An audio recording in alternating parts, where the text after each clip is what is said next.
Le Royaume du Maroc, et plus particulièrement la ville de Marrakech, sont heureux de vous accueillir au sommet africain de l'action organisé en marge de la COP22. Votre présence aujourd'hui nous honore et témoigne de votre engagement pour une Afrique qui porte son regard sur l'avenir et façonne son destin. J'ai pris l'initiative de vous convier à ce sommet afin que notre continent harmonise la lutte contre les changements climatiques et l'action en faveur du développement durable.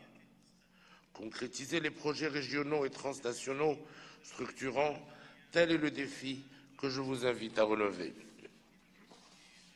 Je vous propose de dessiner une Afrique résiliente au changement climatique, une Afrique qui s'engage résolument sur la voie du développement durable. C'est une Afrique qui utilisera ses ressources de manière optimale en respectant les équilibres environnementaux et sociaux. C'est une Afrique qui agira en vue d'un développement inclusif, en accord avec ce qui fait son identité, la culture de partage, d'équité et de solidarité. Avant d'aller plus loin dans mon propos, je souhaiterais soulever un point essentiel. Certes, le discours que suscite à juste titre le devenir de notre planète et l'intérêt que lui porte en particulier une société civile agissante sont bien réels. Mais existe-t-il pour autant des objectifs communs dans l'action? Je voudrais examiner à ce propos deux éléments fondamentaux.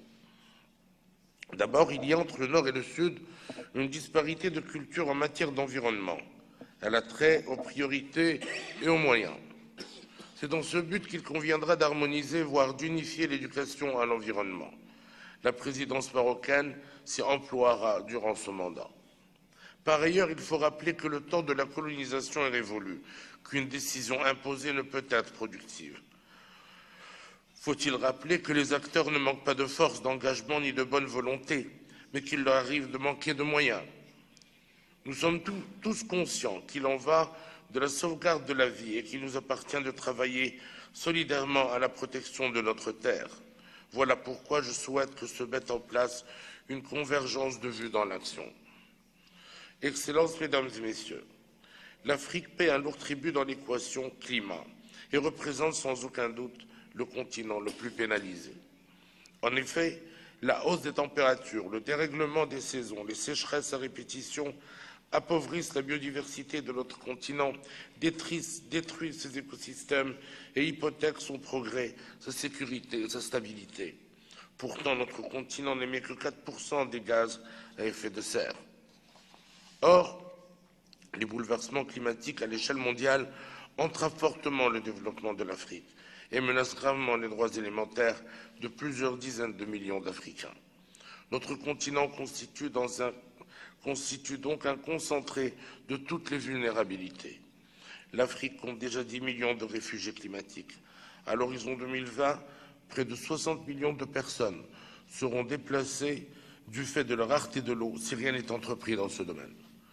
L'immense réserve d'eau douce que constituait jadis le lac Tchad a déjà perdu 94% de sa superficie et est menacée d'achèvement définitif. 4 millions d'hectares de forêt, soit 2 fois plus que la moyenne mondiale, disparaissent chaque année.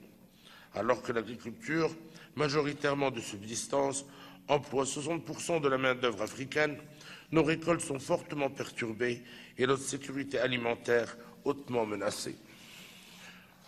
Les rendements agricoles de notre continent pourraient donc baisser de 20% à l'horizon 2050, au moment même où notre population aura doublé. Des pans entiers du littoral, près du tiers des infrastructures côtières, seraient submergés. Les épidémies d'origine hydrique, qui causent annuellement des milliers de décès, seront éradiquées à la seule condition que soient créées des infrastructures de traitement des eaux usées. Enfin, la dégradation des terres et des ressources naturelles pourrait continuer à représenter la cause principale de la majorité des conflits transnationaux en Afrique. Excellences, Mesdames et Messieurs, l'accord de Paris sur le climat, adopté à la satisfaction de tous, consacre le principe de responsabilité commune et différenciée.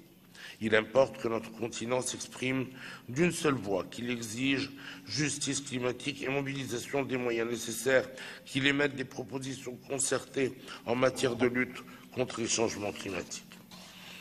Nous sommes donc face à 4 impératifs. Déterminer les mesures d'accès au financement nécessaires afin d'organiser les efforts d'adaptation du continent.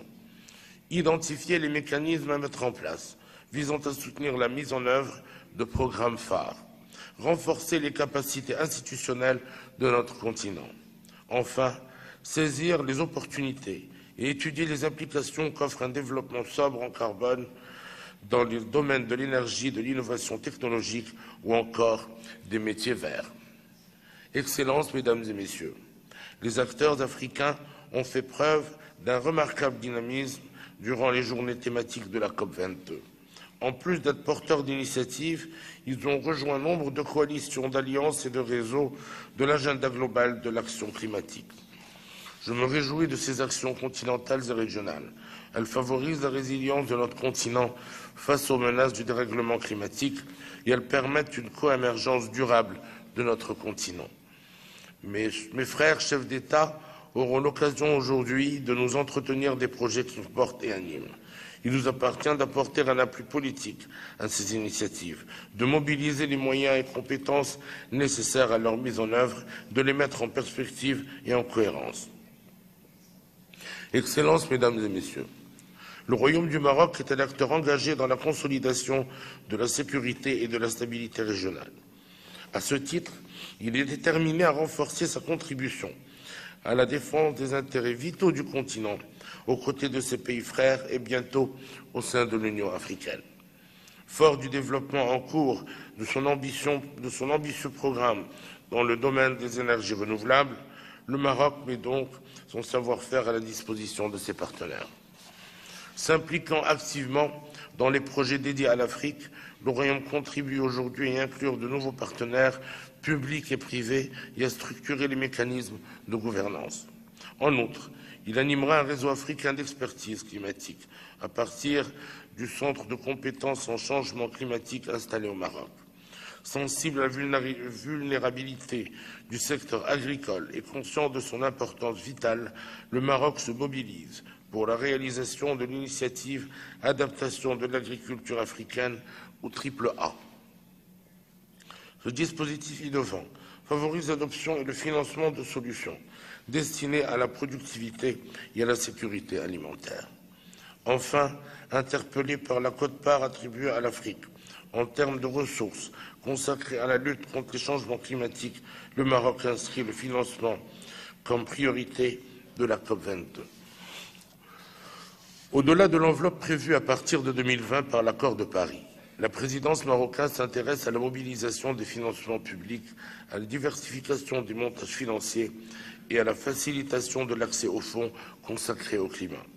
Par ailleurs, le Maroc encourage l'application des fonds souverains afin de développer les infrastructures vertes en Afrique. Excellences, Mesdames et Messieurs, nos partenaires du Sud et du Nord, ainsi que les institutions internationales et régionales dédiées au financement du développement ont un rôle crucial à jouer dans l'effort collectif africain. Agir par nous-mêmes et pour nous-mêmes est un impératif. Associer nos partenaires stratégiques est désormais une nécessité.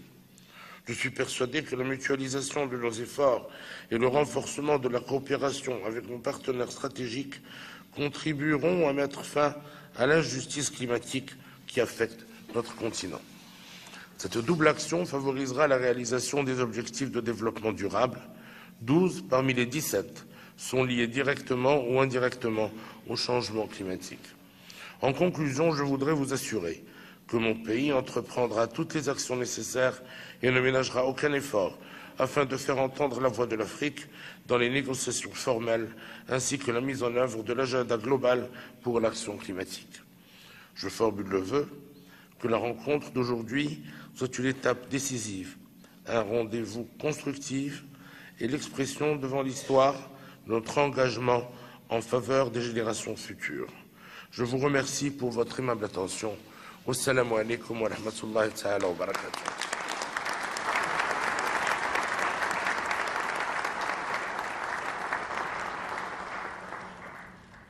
Et maintenant, je souhaite inviter son Excellence le Président Alpha Condé, Président de la République de Guinée-Conakry, à prendre la parole.